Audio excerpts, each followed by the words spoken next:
it chapter by chapter, one bite at a time.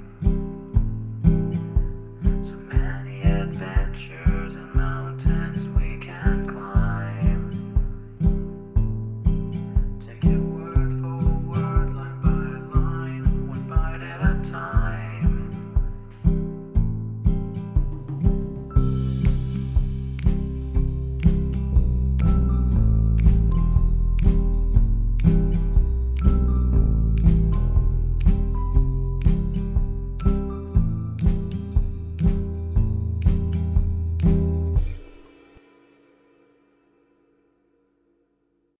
Welcome to Bite at a Time Books, where we read you your favorite classics one bite at a time. My name is Bree Carlile, and I love to read, and wanted to share my passion with listeners like you. If you want to know what's coming next and vote on upcoming books, sign up for our newsletter at biteatatimebooks.com. You'll also find our new t-shirts in the shop, including podcast shirts and quote shirts from your favorite classic novels. Be sure to follow my show on your favorite podcast platform so you get all the new episodes. You can find most of our links in the show notes. But also our website, biteatatimebooks.com, includes all of the links for our show, including to our Patreon to support the show, and YouTube, where we have special behind the narration of the episodes. We're part of the Bite at a Time Books Productions Network. If you'd also like to hear what inspired your favorite classic authors to write their novels, and what was going on in the world at the time, check out the Bite at a Time Books Behind the Story podcast, wherever you listen to podcasts. Please note, while we try to keep the text as close to the original as possible, some words have been changed to honor the marginalized communities who've identified the words as harmful, and to stay in alignment with Bite at a Time Books' brand values. Today we'll be continuing Joe's Boys by Louisa May Alcott. Chapter 19, White Roses. While the travelers refreshed, and Mrs. President struggled into her best gown, Josie ran into the garden to gather flowers for the brides. The sudden arrival of these interesting beings had quite enchanted the romantic girl. In her head, it was full of heroic rescues, tender admiration, dramatic situations, and feminine wonder as to whether the lovely creatures would wear their veils or not. She was standing before a great bush of white roses, culling the most perfect for the bouquets which she meant to tie with the ribbon festooned over her arm, and lay on the toilette tables of the new cousins as a delicate attention. A step startled her, and looking up, she saw her brother coming down the path with folded arms, bent head, and the absent air of one absorbed in deep thought. "Sophie Wackles," said the sharp child with a superior smile, as she sucked her thumb just pricked by a too eager pull at the thorny branches. "What are you at here, mischief?" asked Demi with an Irving-esque start as he felt rather than saw a disturbing influence in his daydream. "Getting flowers for our brides. Don't you wish you had one?" answered Josie, to whom the word mischief suggested her favorite amusement. "A bride or a flower?" asked Demi calmly, though he eyed the blooming bush as if it had a sudden and unusual interest for him. "Both. You get the one, and I'll give you the other. Wish I could." And Demi picked a little bud with a sigh that went to Josie's warm heart. "Why don't you, then? It's lovely to see people so happy. Now's a good time to do it if you ever mean to. She'll be going away forever soon." "Who?" And Demi pulled a half-opened bud, with a sudden color in his own face, which sign of confusion delighted little Joe. "Don't be a hypocrite, you know I mean Alice. Now, Jack, I'm fond of you and want to help. It's so interesting, all these lovers and weddings and things, and we ought to have our share. So you take my advice and speak up like a man and make sure of Alice before she goes." Demi laughed at the seriousness of the small girl's advice, but he liked it, and showed that it suited him by saying blandly, instead of snubbing her as usual, "You are very kind, child. Since you're so wise, could you give me a hint at how I'd better speak up, as you elegantly express it?" "Oh, well, there are various ways, you know. In plays, the lovers go down on their knees, but that's awkward when they have long legs. Ted never does it well. No, I drill him for hours. You could say be mine, like the old man who threw cucumbers over the wall to Mrs. Nickleby, if you want to be gay and easy. Or you could write a poetical pop. You've tried it, I dare say. But seriously, Joe, I do love Alice, and I think she knows it. I want to tell her so, but I lose my head when I try, and don't care to make a fool of myself. Thought you might suggest some pretty way. You read so much poetry and are so romantic. Demi tried to express himself clearly, but forgot his dignity and his usual reserve in the sweet perplexity of his love, and asked his little sister to teach him how to put the question which a single word can answer. The arrival of his happy cousins had scattered all his wise plans and brave resolutions to wait still longer. The Christmas play had given him courage to hope, and the oration today had filled him with tender pride. But the sight of those blooming brides and beaming grooms was too much for him, and he panted to secure his Alice without an hour's delay. Daisy was his confidant in all things but this. A brotherly feeling of sympathy had kept him from telling her his hopes, because her own were forbidden. His mother was rather jealous of any girl he admired, but knowing that she liked Alice, he loved on and enjoyed his secret alone, meaning soon to tell her all about it. Now suddenly Josie and the rosebush seemed to suggest a speedy end to his tender perplexities, and he was moved to accept her aid as the netted lion did that of the mouse. "I think all right," he was slowly beginning, after a pause during which both were trying to strike out a new and brilliant idea. "I've got it! Perfectly lovely, just suit her and you too being a poet," cried Josie with a skip. "What is it? Don't be ridiculous, please," begged the bashful lover, eager but afraid of this sharp-tongued bit of womanhood. "I read in one of Miss Edgeworth's stories about a man who offers 3 roses to his lady, a bud, a half-blown, and a full-blown rose. I don't remember which she took, but it's a pretty way, and Alice knows about it because she was there when we read it. Here are all kinds. You've got the 2 buds. Pick the sweetest rose you can find, and I'll tie them up and put them in her room. She's coming to dress with Daisy, so I can do it nicely." Demi mused a moment with his eyes on the bridal bush, and a smile came over his face so unlike any it had ever worn before, that Josie was touched and looked away as if she had no right to see the dawn of the great passion, which, while it lasts, makes a young man as happy as a god. "Do it," was all he said, and gathered a full-blown rose to finish his floral love message. Charmed to have a finger in this romantic pie, Josie tied a graceful bow of ribbon about the stems, and finished her last nosegay with much content while Demi wrote upon a card, "Dear Alice, you know what the flowers mean. Will you wear one or all tonight and make me still prouder, fonder, and happier than I am? Yours entirely, John." Offering this to his sister, he said in a tone that made her feel the deep importance of her mission, "I trust you, Joe. This means everything to me. No jokes, dear, if you love me." Josie's answer was a kiss that promised all things, and then she ran away to do her gentle spiriting like Ariel, leaving Demi to dream among the roses like Ferdinand. Mary and Ludmilla were charmed with their bouquets, and the giver had the delight of putting some of the flowers into the dark hair and the light as she played maid at the toilettes of our brides, which consoled her for a disappointment in the matter of veils. No one helped Alice dress, for Daisy was in the next room with her mother, and not even their loving eyes saw the welcome which the little posy received, nor the tears and smiles and blushes that came and went as she read the note and pondered what answer she should give. There was no doubt about the one she wished to give, but duty held her back, for at home there was an invalid mother and an old father. She was needed there, with all the help she could now bring by the acquirements 4 years of faithful study had given her.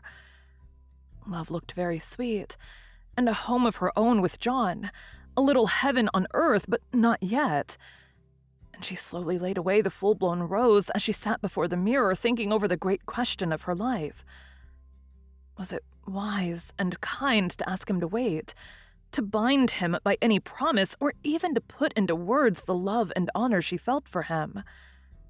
No. It would be more generous to make the sacrifice alone, and spare him the pain of hope deferred. He was young. He would forget, And she would do her duty better, perhaps, if no impatient lover waited for her. With eyes that saw but dimly and a hand that lingered on the stem he had stripped of thorns, she laid the half-blown flower by the rose and asked herself if even the little bud might be worn. It looked very poor and pale beside the others, yet being in the self-sacrificing mood which real love brings, she felt that even a small hope was too much to give, if she could not follow it up with more. As she sat looking sadly down on the symbols of an affection that grew dearer every moment, she listened half unconsciously to the murmur of voices in the adjoining room. Open windows, thin partitions, and the stillness of summer twilight made it impossible to help hearing. And in a few moments more, she could not refrain, for they were talking of John. So nice of Ludmilla to bring us all bottles of real German cologne. Just what we need after this tiring day. Be sure John has his, he likes it so. Yes, Mother. Did you see him jump up when Alice ended her oration? He'd have gone to her if I hadn't held him back. I don't wonder he was pleased and proud. I spoiled my gloves clapping and quite forgot my dislike of seeing women on platforms. She was so earnest and unconscious and sweet after the first moment. Has he said anything to you, dear? No, and I guess why. The kind boy thinks it would make me unhappy. It wouldn't, but I know his ways, so I wait and hope all will go well with him. It must. No girl in her senses would refuse our John, though he isn't rich and never will be. Daisy, I've been longing to tell you what he did with his money. He told me last night, and I've had no time since to tell you. He sent poor young Barton to the hospital and kept him there till his eyes were saved. A costly thing to do. But the man can work now and care for his old parents. He was in despair, sick and poor, and too proud to beg. And our dear boy found it out and took every penny he had, and never told even his mother till she made him. Alice did not hear what Daisy answered, for she was busy with her own emotions. Happy ones now, to judge from the smile that shone in her eyes and the decided gesture with which she put the little bud in her bosom, as if she said, "He deserves some reward for that good deed, and he shall have it." Mrs. Meg was speaking, and still of John when she could hear again. Some people would call it unwise and reckless, when John has so little. But I think his first investment a safe and good one, for he who giveth to the poor lendeth to the Lord, and I was so pleased and proud I wouldn't spoil it by offering him a penny. It is his having nothing to offer that keeps him silent, I think. He is so honest he won't ask till he has much to give, but he forgets that love is everything. I know he's rich in that. I see and feel it, and any woman should be glad to get it. Right, dear. I felt just so, and was willing to work and wait with and for my John. So she will be, and I hope they will find it out. But she is so dutiful and good, I'm afraid she won't let herself be happy. You would like it, Mother? Heartily. For a better, nobler girl doesn't live. She is all I want for my son. And I don't mean to lose the dear, brave creature if I can help it. Her heart is big enough for both love and duty, and they can wait more happily if they do it together. For wait, they must, of course. I'm so glad his choice suits you, Mother, and he's spared the saddest sort of disappointment. Daisy's voice broke there, and a sudden rustle, followed by a soft murmur, seemed to tell that she was in her mother's arms, seeking and finding comfort there. Alice heard no more and shut her window with a guilty feeling but a shining face. For the proverb about listeners failed here, and she had learned more than she dared to hope. Things seemed to change suddenly. She felt that her heart was large enough for both love and duty. She knew now that she would be welcomed by mother and sister, and the memory of Daisy's less happy fate, Nat's weary probation, the long delay and possible separation forever, all came before her so vividly that prudence seemed cruelty, self-sacrifice, sentimental folly, and anything but the whole truth, disloyalty to her lover. As she thought thus, the half-blown rose went to join the bud, and then, after a pause, she slowly kissed the perfect rose, and added it to the telltale group, saying to herself with a sort of sweet solemnity, as if the words were a vow, "I'll love and work and wait with and for my John." It was well for her that Demi was absent when she stole down to join the guests, who soon began to flow through the house in a steady stream. The new brightness which touched her usually thoughtful face was easily explained by the congratulation she received as orator, and the slight agitation observable when a fresh batch of gentlemen approached soon passed, and none of them noticed the flower she wore over a very happy heart. Demi, meantime, was escorting certain venerable personages about the college, and helping his grandfather entertain them with discussion of the Socratic method of instruction. Pythagoras, Pestalozzi, Froebel, and the rest, whom he devotedly wished at the bottom of the Red Sea. And no wonder, for his head and his heart were full of love and roses, hopes and fears. He piloted the potent, grave, and reverend signors safely down to Plumfield at last, and landed them before his uncle and Aunt Bear, who were receiving in state, the one full of genuine delight in all men and things, the other suffering martyrdom with a smile as she stood shaking hand after hand, and affecting utter unconsciousness of the sad fact that ponderous Professor Plock had camped upon the train of her state and festival velvet gown. With a long sigh of relief, Demi glanced about him for the beloved girl. Most persons would have looked some time before any particular angel could be discovered among the white-robed throng in parlors, hall, and study. But his eye went, like the needle to the pole, to the corner where a smooth, dark head with its braided crown rose like a queen's, he thought, above the crowd which surrounded her. Yes, she has a flower at her throat. 1, 2. Oh, blessed sight. He saw it all across the room and gave a rapturous sigh which caused Miss Perry's frizzled crop to wave with a sudden gust. He did not see the rose, for it was hidden by a fold of lace, and it was well, perhaps, that bliss came by installments, or he might have electrified the assembled multitude by flying to his idol, there being no Daisy to clutch him by the coat-tail. A stout lady, thirsting for information, seized him at that thrilling moment, and he was forced to point out celebrities with a saintly patience which deserved a better reward than it received. For a certain absence of mind and incoherence of speech at times caused the ungrateful dowerage to whisper to the first friend she met after he had escaped, "I saw no wine at any of the spreads, but it is plain that young Brooke has had too much. Quite gentlemanly, but evidently a trifle intoxicated, my dear." Oh, so he was, but with a diviner wine than any that ever sparkled at a class day lunch, though many collegians know the taste of it. And when the old lady was disposed of, he gladly turned to find the young one, bent on having a single word. He saw her standing by the piano now, idly turning over music as she talked with several gentlemen. Hiding his impatience under an air of scholastic repose, Demi hovered near, ready to advance when the happy moment came, wondering meantime why elderly persons persisted in absorbing young ones instead of sensibly sitting in corners with their contemporaries. The elderly persons in question retired at length, but only to be replaced by 2 impetuous youths who begged Miss Heath to accompany them to Parnassus and join the dance.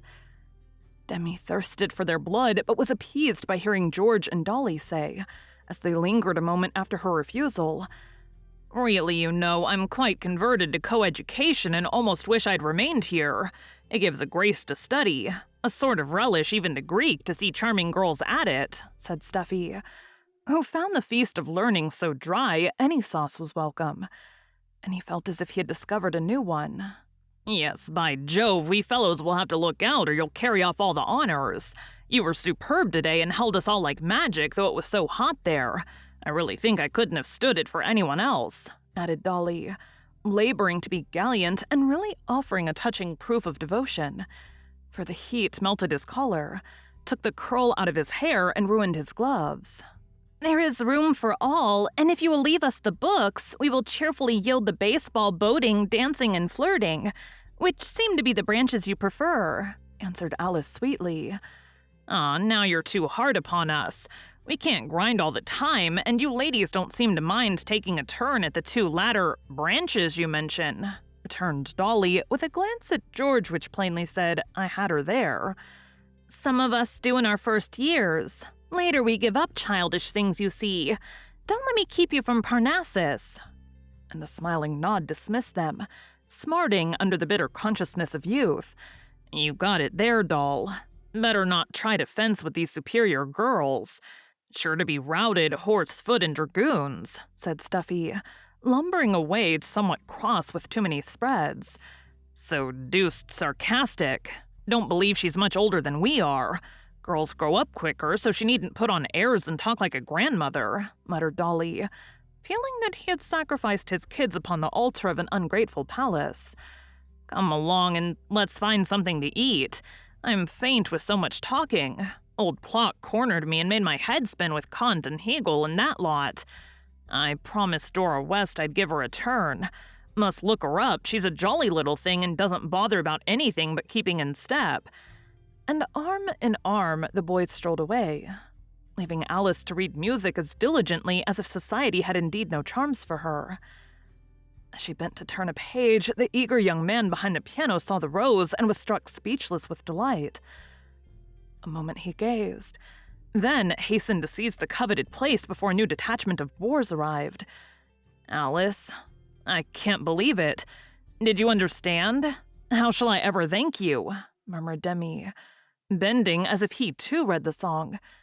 Not a note or word of which did he see, however. Hush, not now. I understood. I don't deserve it. We are too young. We must wait, but I'm very proud and happy, John. What would have happened after that tender whisper, I tremble to think, if Tom Banks had not come bustling up with the cheerful remark. Music, just the thing. People are thinning out, and we will all want a little refreshment. My brain fairly reels with the ologies and isms I've heard discussed tonight. Yes, give us this sweet thing. Scotch songs are always charming. Demi glowered, but the obtuse boy never saw it. And Alice, feeling that this would be a safe vent for sundry unruly emotions, sat down at once and sang the song which gave her answer better than she could have done. Mid-a-wee. The pure old folk at home, ye mind, are frail and failing sair. And weel I ken they'd miss me, lad, gin I come hame nae mair. The grist is out, the times are hard, the kin are only 3. I cannot leave the old folk now, we'd better bid a wee. I fear me sair they're failing baith, for when I sit apart, they talk o' heaven so earnestly, it well nigh breaks my heart. So laddie, dinna urge me now, it surely winna be. I canna leave the old folk yet, we'd better bid a wee. The room was very still before the first verse ended, and Alice skipped the next, fearing she could not get through. For John's eyes were on her, showing that he knew what she sang for him and let the plaintive little ballad tell what her reply must be. He took it as she meant it, and smiled at her so happily that her heart got the better of her voice, and she rose abruptly, saying something about the heat. Yes, you're tired. Come out and rest, my dearest. And with a masterful air, Demi took her into the starlight, leaving Tom to stare after them, winking as if a skyrocket had suddenly gone off under his nose. Bless my soul, the deacon really meant business last summer and never told me. Won't Dora laugh? And Tom departed in hot haste to impart and exult over his discovery. What was said in the garden was never exactly known, but the Brooke family sat up very late that night, and any curious eye at the window would have seen Demi receiving the homage of his womankind as he told his little romance. Josie took great credit to herself in the matter, insisting that she had made the match. Daisy was full of the sweetest sympathy and joy, and Mrs. Meg so happy that when Joe had gone to dream of bridal veils and Demi sat in his room blissfully playing the air of Bid a Wee, she had her talk about Nat, ending with her arms round her dutiful daughter and these welcome words as her reward. Wait till Nat comes home, and then my good girl shall wear white roses too. Thank you for joining Bite at a Time Books today, while we read a bite of one of your favorite classics.